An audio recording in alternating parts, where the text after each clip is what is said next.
And also from ability, from this istita'a, is also with regard to the woman, that is specific for the woman, that the woman must have a mahram, that she must have a male chaperone. A male chaperone must be present for the woman. So it is not obligatory upon the woman to perform the Hajj who does not have a mahram to take her upon her journey. And a mahram here meaning an Islamically legislated chaperone. And we'll mention those in a moment. Otherwise, it is not permissible for a woman to travel to perform Hajj or to any other place for that matter, or any other journey, if she does not have a mahram. Whether it be, regardless of whether that journey be a short journey or a long journey. Regardless of the fact that she may even have a group of women with her. That's irrelevant. She may have 10 or 15 or 20 other women that travel together. That is not considered to be a mahram. So he mentions, regardless, Shaykh al-Fawzan, regardless of the fact that she is traveling alone or with other women, it is not allowed up until she has a male legislated chaperone.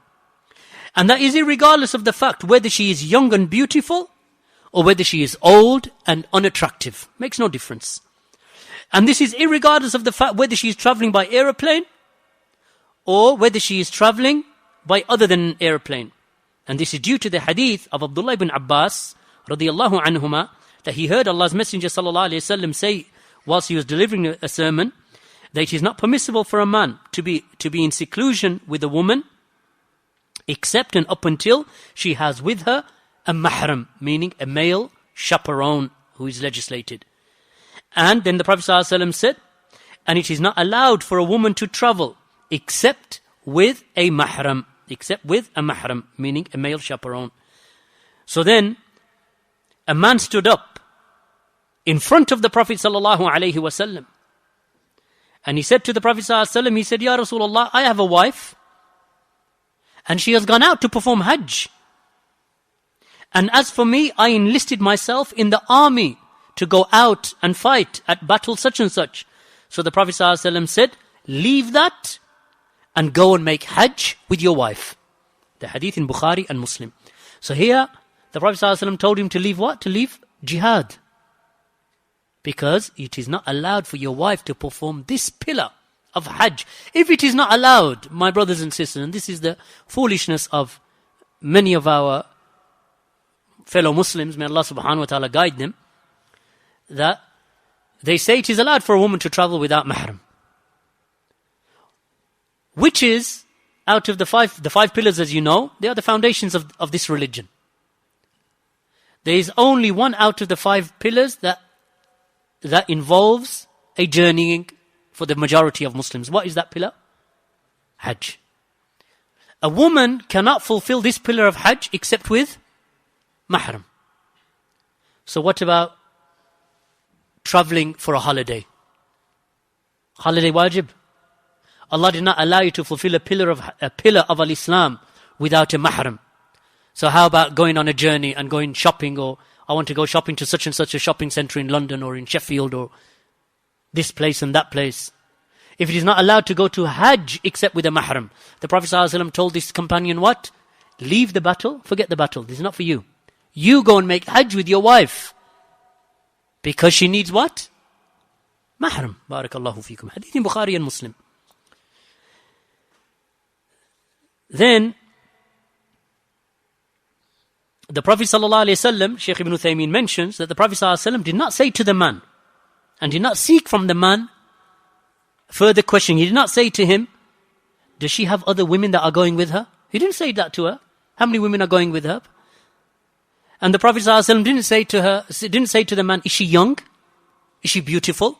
He didn't say to her, is she old and unattractive? Because these are not considerations in this regard. The Prophet ﷺ did not ask, even if, do you think she'll be safe upon this journey? The Prophet ﷺ didn't even say that to him. Do you think your wife will be safe? Is she going in a crowd that she'll be safe? So none of these considerations were made by the Prophet ﷺ. Why? Because the Prophet ﷺ said that a woman cannot travel except with a mahram. So when the man stood up and he said, indeed, my wife has gone to perform hajj. She has left for hajj. And I have enlisted to perform jihad. The Prophet ﷺ said, leave the jihad, leave the fighting, and go with your wife to perform the hajj. Why? Because of the issue of the mahram. No other reason. Barakallahu feekum. Then he mentions, Shaykh al-Fawzan, and the wisdom behind preventing the woman from traveling without a mahram is to protect and to defend her from evil and corruption. And it is a protection of her from the people of sin and the people of wickedness and evil. Because indeed the woman, that she is deficient. She is deficient in terms of her emotions and her thinking. And she is weak also in terms of her body. So men can take advantage of her. Spin her a yarn, tell her lies, deceive her, and they may twist her mind. Especially if she is inexperienced. Secondly, that physically she is weak. She is weak in her body. And a man can take advantage of her. So for this reason, it is a condition that she has a mahram. And that mahram is an adult himself. He is aqil. He is sane. He is not majnoon. And it is not sufficient that the mahram is young of age, meaning that he's pre-pubescent, he's under the age of adolescence, and that he is insane. This is not a mahram.